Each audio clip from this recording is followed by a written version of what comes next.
Hey friends, how's it going? What time is it? I don't know, it's morning time. Look at the weather. I don't know if you guys can see my breath. It's cold again. I had to pull out my quilted Husqvarna hat here because my head's a little cold. You guys notice I got my ears lowered? I feel good. Okay, so I got my shop more or less set up. I still got to hang my grinder from the ceiling, but in the meantime, let's jump back into the 038 Magnum. I got going on this and then I packed it away because I was going on my trip. And those of you who are around know I didn't end up going on that trip. To the newcomers, welcome. I was going on a trip that I didn't end up going on. Anyhow, so let's jump back into the 038 Magnum. Now, because I write good notes, I went back into my notebook and I remember, so last time in the last video, I'll put a link to the last video somewheres in this video. This saw, I took it apart, decided, okay, bearings seem good, bottom end's good, it's really clean. This saw was parked for a reason. It needed a piston really bad. It was all scored up. So what we did was we measured timing with a highway cylinder and an OEM cylinder. Both of the timing numbers had highway pistons in it because I'm going to be using a highway piston in this build that we got from Wolf Creek. Okay, I wrote down the timing numbers. I timed it with a base gasket just to start because I wanted to see stock where these saws end up. I used to own an 038 Magnum. It was my first big saw.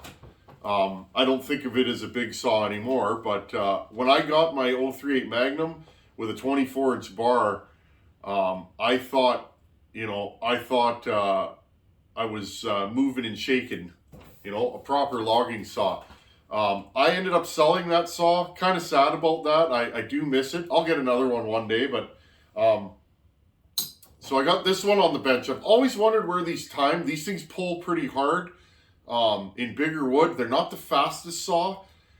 They are a little bit hard on fuel. That was always my complaint with my 038. But you know what I think it is, friends? I think the fuel tank's small on these. So anyhow, so I want to jump back into this project and decide where am I going with it. Well, I think what I'm going to do here, friends, and I'll show you guys the numbers right now, or I'll tell you guys the numbers. Both the aftermarket cylinder and the OEM, the exhaust opens at 100 on both of them, after top dead center. The transfers on the stock cylinder were at 122 after top dead center, so that's 22 degrees of blowdown. On the highway, the transfers were at 19 degrees of blowdown, so they opened 19 degrees after the exhaust.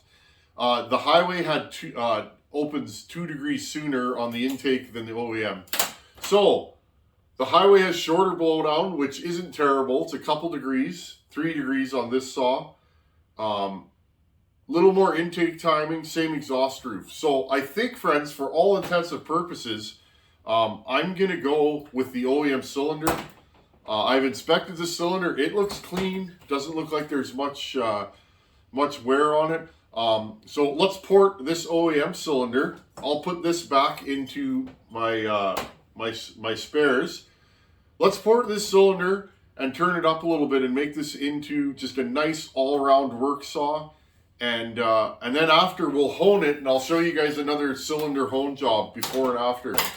Okay, so what I did, friends, I removed the base gasket today, okay? Now, I want to retime this saw with no base gasket because now my original numbers are out the window, because when this base gasket is, let's check this for those of you guys that want to know. I know there's a lot of you guys that are quite interested in the 038 Magnum. I find Stihl guys are pretty serious about their stills. If you guys know what I mean. You guys like your stills. I like all saws. I'm too scatterbrained to be a one brand kind of guy. This base gasket is measuring 21 thousandths, okay? So I'll bet you if we take our readings right now on the exhaust, I'll bet you that this thing will be at 102 instead of 100, somewhere around there. Okay, I got my timing wheel zeroed. Let's put a light in there and see where the exhaust opens. Okay, friends. So I'll just set you guys up right here. Now, I already zeroed my timing wheel with my piston stop. Make sure it stops in both directions at the same degree. And then you're zeroed. This one stopped at 46 degrees in both directions. Okay, so I take my scope right here, stick it through the spark plug hole, okay, just so that I can see it. Now I'm going to focus you guys down on the timing wheel so you guys can see what's going on. Okay, now I know that this opened at 100 after top dead center, right? Top dead center is right here on this saw. Okay, so I know this opened at 100, so I'll just put it right around there.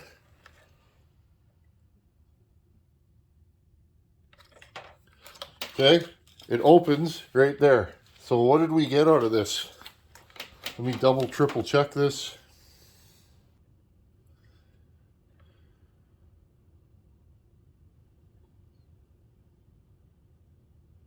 Okay, so it's opening right about there. 102 after top dead center. Okay, and there's going to be a little bit of a perspective difference.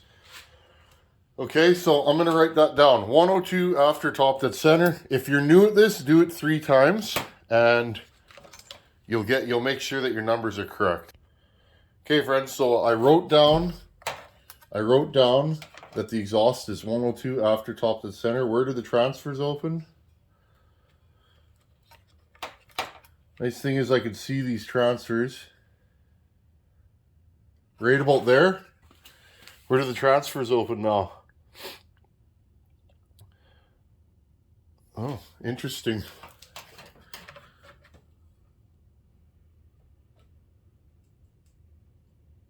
Right there. Now I always double check this with a ring. There we go. Transfers are 123 after top dead center. Okay, I'm timing my intake. Opens right about there. I'll double check it. Right about there. So 71. I'll show you guys here. There's always a perspective difference. Okay, 71 degrees. It opens. And I thought this thing would have a little more intake timing, friends. I really did. Must be a small fuel tank. And it closes at 70. So right there, there's an example of a piston not moving in a linear fashion. Okay, so that kind of shows you guys what we got going on here. We got 1 degree of intake timing total.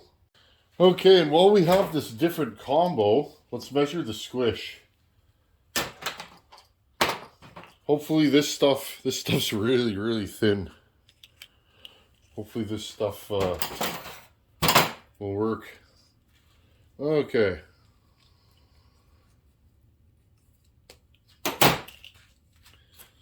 Okay, where's top dead center here? Top dead center, move it down a little bit. Put this in there. See if I can make this hit. And she just squished. Okay. I'll take a couple readings usually. If I don't find anything scary or it's quite large, I often will take my reading again.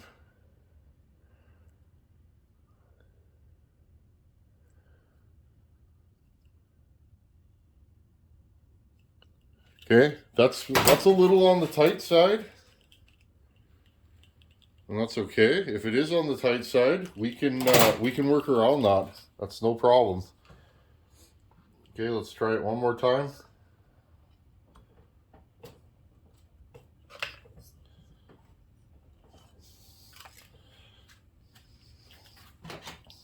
Okay, let's see what we got here.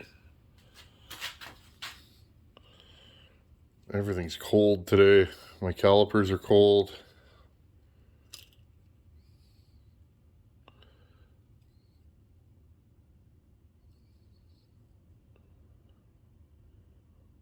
Okay, 17, 18 is fine. We'll get 2 to 3 thousandths of extra squish okay, out of the sealant we're going to use.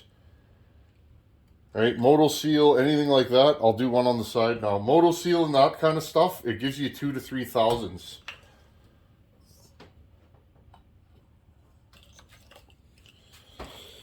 Okay.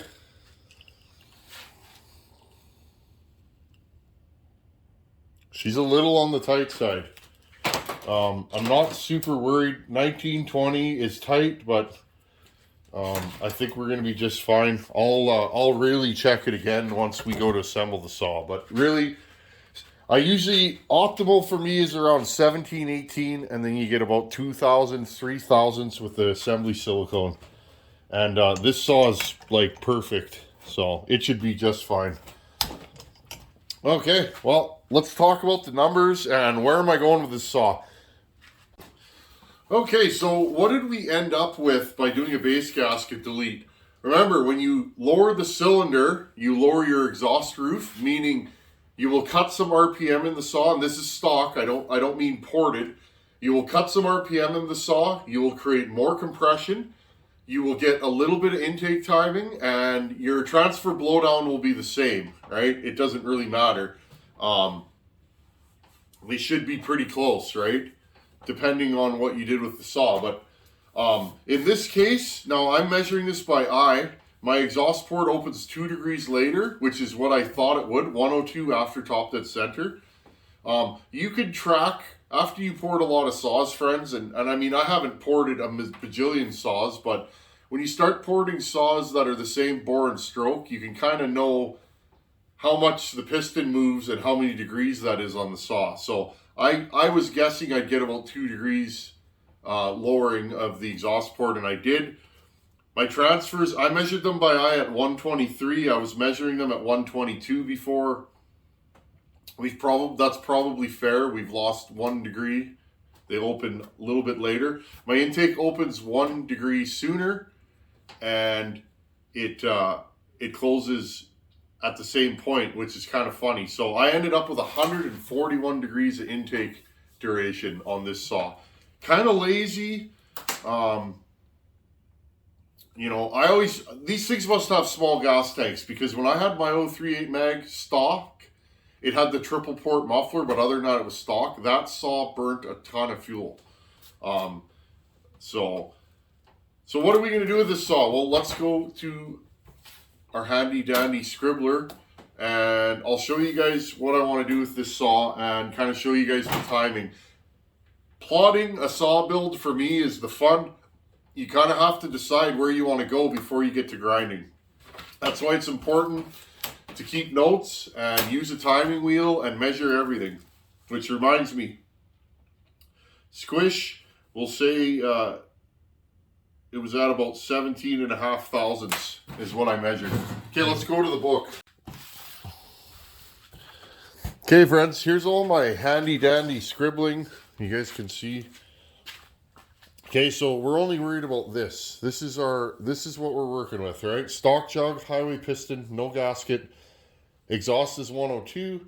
Squish is 17.5 thou. Transfers are 123. Intake is 71. Duration is 141, okay? Again, pistons do not move linear, okay? Sometimes I've had people comment, if your piston closes, or if your intake closes at a different degree, you're not zeroed. It's not that.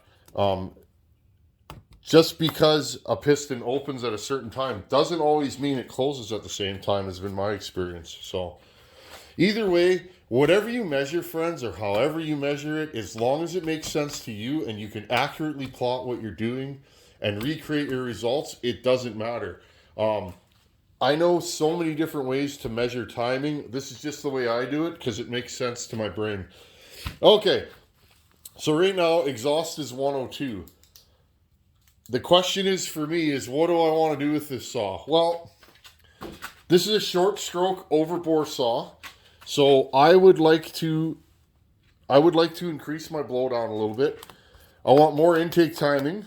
Intake timing is kind of lazy the way it is. 141 is kind of lazy.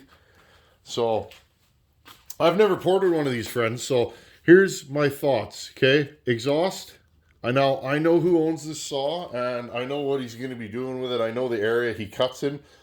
This saw is not typically going to need to pull a 32-inch bar or anything like that. So exhaust 98. These are my thoughts, friends. Okay, exhaust 98. Transfer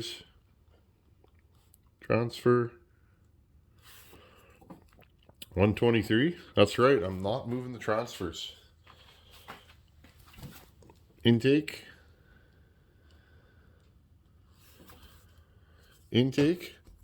Let's go 75, which our duration will then be around 150. It'll probably be 149. What do you guys think of that? Okay. Now, for instance, hold on here. Okay, so take a snapshot of that in your mind. Okay. Okay, friends. The 268 giveaway saw. Same bore and stroke because we put a 272 top end on it. Here's the numbers that we went with ported. 99. The transfers opened a little soon on those for me. That had 17 degrees of blowdown. Intake was at 153 degrees of duration on that saw. Okay? Now, and remember, we built this together, didn't we? On video. These are the same bore and stroke, but I didn't raise the exhaust as far on that. Why? It's a single ring piston, friends. A single ring piston will always make less compression. Okay? This thing measured in at 99 out of the box. I did not move the exhaust port. You guys have seen that saw run. I just ran it the other day on video, and it runs pretty good. Well, here's the timing numbers in that saw, just for reference. Okay, totally different, same bore and stroke. These saws will run different ported, okay? I'll try and keep the footage of the 268 giveaway saw, and then I can run this saw back to back with it. Okay, so 1 degree higher exhaust, way shorter blowdown, and the intake 3 degrees more intake duration. Now, I know my Husqvarnas, I know what I can get away with in them. This wouldn't be the numbers I normally shoot for, but that's what the numbers ended up allowing me to do in the highway jug, so I went with it. That saw runs pretty good, so. Okay, friends, well, I hope that helps you guys get back into this project. It helps me. I haven't touched this thing in weeks and weeks. We're a low production shop here, and I'm just a guy in my shop puttering around, and I like to keep it that way. It keeps it fun. That helps me get back into it and ponder some things. So again, friends, play with your timing numbers. You're going to have to build a lot of saws to kind of know where you want to go, in my opinion. Just picking timing numbers that somebody else gave you, well, that gives you kind of a starting point.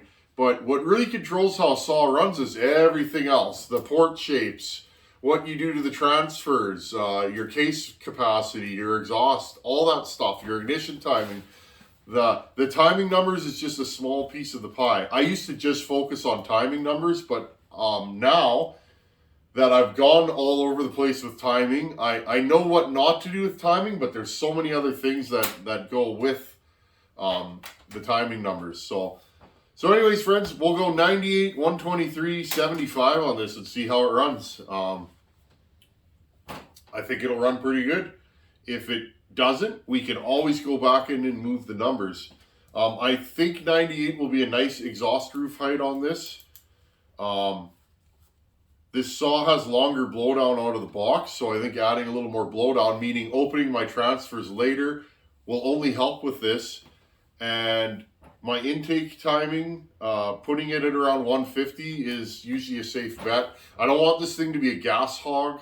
The boys that are going to be running this, they cut in the bush, and often it's hard to get into places. You're walking in with your saw and whatever you can carry. So try and build saws for the guy running it is what I'm saying. I try and really focus on who's running the saw and try to build them a saw that I think they'll enjoy.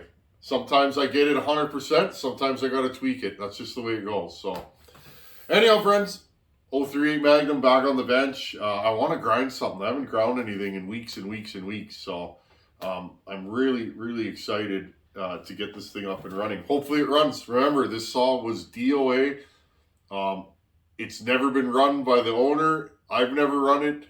All I know is it has spark, but it didn't have compression. So we don't know why it didn't have a compression. It may have an air leak. It may have had a dull chain on it. I don't know. So it's the way she rolls, friends. Anyhow, friends, as always, thanks for watching. Take her easy. Later.